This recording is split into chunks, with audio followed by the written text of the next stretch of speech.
Yun. Ah, Syempre magandang oras ulit sa inyo. Matagal-tagal din akong hindi nakapag-share.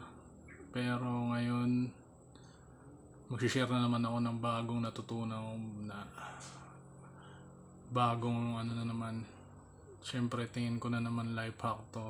Tingin ko maganda din gawin na mindset to.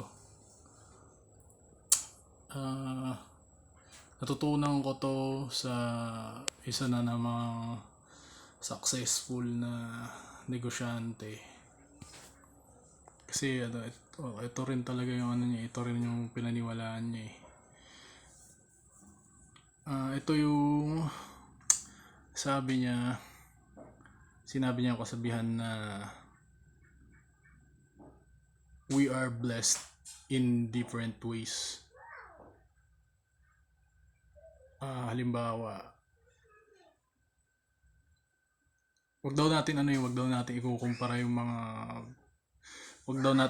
yung mga blessing natin sa blessing ng ibang mga tao. Halimbawa, yun nga yung sabi niya, kung may hindi magkakaparehas ng kapalaran yung mga tao. So, halimbawa, ikaw kung yung iba negosyante, tapos tayo halimbawa empleyado lang. I-appreciate natin, pahalagahan natin kasi yung pagiging empleyado natin halimbawa, pinapangarap yun ng mga tao na walang hanap buhay o gusto makapagtrabaho. O ano pa ba, example,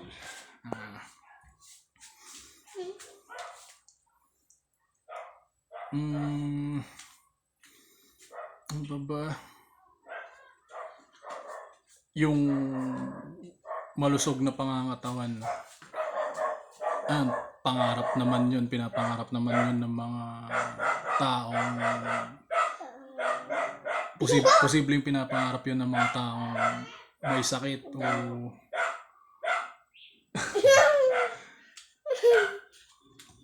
mga taong posibleng pinapangarap yun ng mga taong may dinadamdam sa mga katawan nila ngayon, yung malusog na pangangatawan. At saka ano pa ba, basta madaming example pa eh. Bawa may bahay ka ngayon pero kubo lang, posibleng pinapangarap pa rin yun ng mga taong gustong magkabahay pero hindi pa nila kaya kasi siguro dahil sa financial. So yun, tingin ko naman na makukuha nyo. Basta yun, we are blessed in different ways. Magandang gawin mindset yun para sa akin. Magandang gawin mindset. Huwag nating ikukumpara yung mga blessing natin sa blessing ng iba. Ayun.